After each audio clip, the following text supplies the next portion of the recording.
All right, everyone, get ready because today we're doing a deep dive into Intel. And no, not their latest and greatest CPU. We're talking about their stock, specifically all those stock splits they've had. It's funny. If you bought like just one single share back in 1980, oh, I get this, you would have 192 shares today. Crazy, right? 192 from just one. Yeah, the splits really add up over time. That's the magic of compounding for you. It's wild. Okay, so you, our amazing listeners, sent us a ton of interesting stuff for this deep dive on Intel stock. We've got Intel's stock split history, a, shall we say, lively Reddit thread on Intel's future, oh, and a really helpful article explaining stock splits in plain English. But before we go all in on Intel, maybe we should do a quick explainer, for anyone who's new to this whole stock split thing. So what exactly are stock splits, and why should I, the average investor, even care about them? Sure thing. Imagine you've got a pizza, right? A whole pizza. You can slice that pizza into, say, 4 slices or 8 or even 12 slices. Doesn't matter. You still have the same amount of pizza. Stock splits, they're kind of like that. They increase the number of shares of a company's stock, but each share then represents a smaller piece of ownership. But the key thing is the total value of the company. That doesn't change. I get the pizza analogy, but why bother? It's not like the company is magically making more value out of thin air, right? Yeah. So what's the point of doing a split in the first place? Now that is the million-dollar question. See, if a company's stock price gets really high, like, say, $500 a share, that can be a huge barrier for a lot of investors, especially regular folks like you and me just starting out. But if that same company does a, let's say, 2-for-1 stock split, suddenly each share is only $250. Way more affordable, right? And that makes it accessible to way more people. Plus, it can also boost trading volume, which companies always like to see. So more affordable shares could attract more buyers. Got it. But, and maybe I'm getting ahead of myself here, but I'm looking at this infographic of Intel's stock price, and, well, it's been kind of flat, like for years. If stock splits are supposed to be good for growth, shouldn't we be seeing, I don't know, more of an upward trend? You've hit on a very important point, and it highlights why relying solely on a simple stock chart to understand a company's performance, well, it doesn't tell the whole story, does it? So you got to remember, those stock splits, they change the number of shares over time. That chart you're looking at, it's generally the price per share, not the total value of your investment. So how do we factor in those splits when we're trying to figure out how Intel's actually performed, especially compared to some of its competitors? And we're talking about the big dogs here, right? AMD, NVIDIA, Qualcomm. Exactly. And comparing Intel's stock split history to these other giants, well, that can give us some clues about their overall approach compared to the rest of the industry. Okay, so let's dive into that history a bit. Intel has split its stock quite a few times, haven't they? I mean, we've got this whole table here showing all the dates and the split ratios. It's kind of making my head spin. Yeah, they've been busy. Intel's had a total of 8 stock splits, the most recent one way back in 2000. Wow, 2000. And this cumulative multiple thing on the table, this is like how much your initial investment would have multiplied if you held on through all the splits, right? Right. It's crazy. But why so many splits? I mean, I get making the stock cheaper, but there's got to be more to it, right? You're absolutely right. There's a whole other side to this that gets into the psychology of investing. And that's where things get even more interesting. Ooh, psychology and investing? Now you're speaking my language. Tell me more. So you've got this thing, right? It's called the announcement premium. Basically, studies, they've shown that when a company announces a stock split, their share price, it often goes up a bit. Even though, and here's the thing, nothing about the company itself has changed, just the number of shares. So it's like people get excited about the idea of a split even before it happens, like anticipation, sort of like, I don't know, that new car smell, but for stocks. Yeah, exactly. And rationally, you'd think, why? But then, behavioral finance, it helps explain some of these things. See, investors, even the pros, we're all influenced by how we feel, our perceptions, all that stuff, just like everyone else. Okay, right. We're all human after all. But how does this apply to Intel specifically? Did their past splits, did they see this, what did you call it, the announcement premium? That's a great question. And to be honest, we'd need way more data to say for sure if it happened consistently with Intel's stock.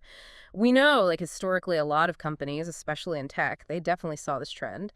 It's one of the reasons they might be tempted to split their stock, even if it doesn't change the company's actual value. So maybe like a little psychological nudge, to make their stock more appealing. Exactly. Some people think that investors, they have a comfort zone for stock prices, a sweet spot.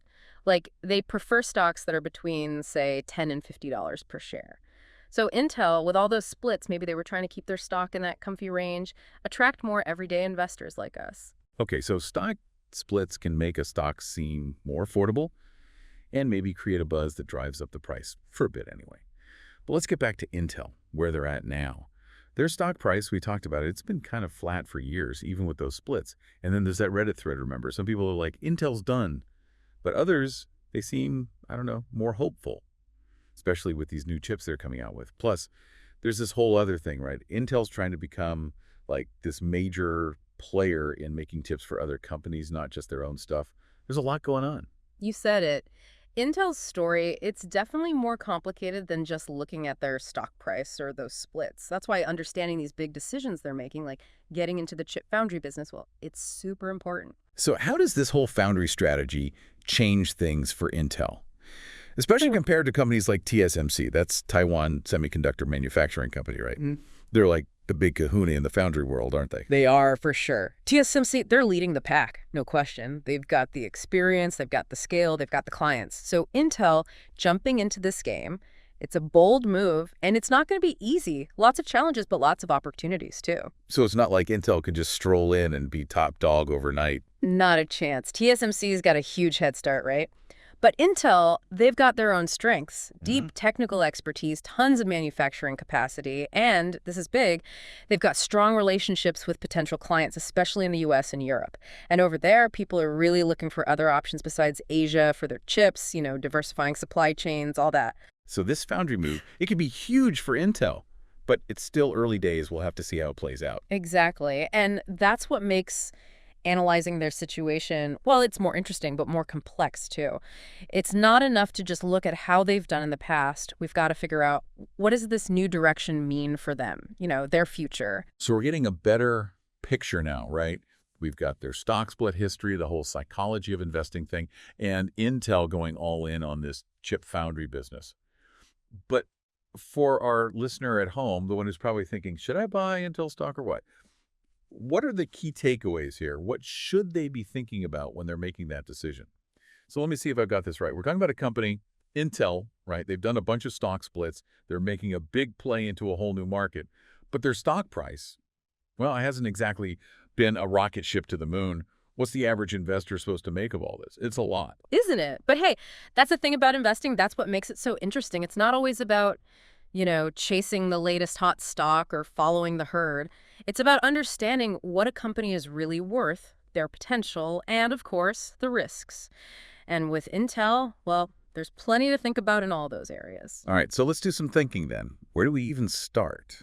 How do we help our listeners figure out if Intel is a good investment? Give us the inside scoop. We've got to connect the dots. Think about those stock splits, their current value, and what they could be in the future.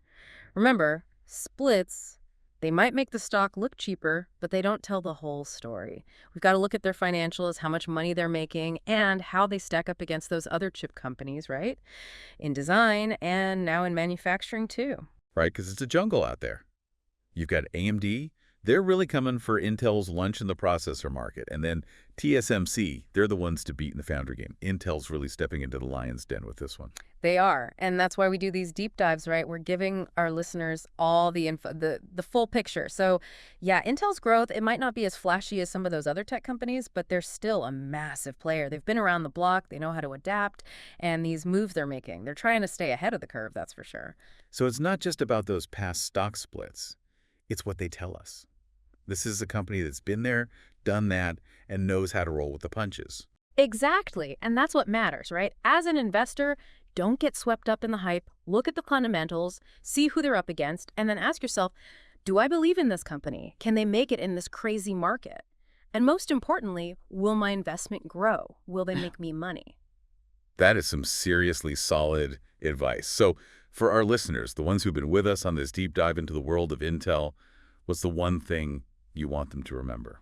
Investing, it's a marathon, not a sprint, right? And Intel's story, all those splits, the ups and downs, those big bets they're making, it reminds us that the past is important, but it's how a company innovates, how it performs, how it executes, that's going to decide if they make it or break it. You said it. So do your homework.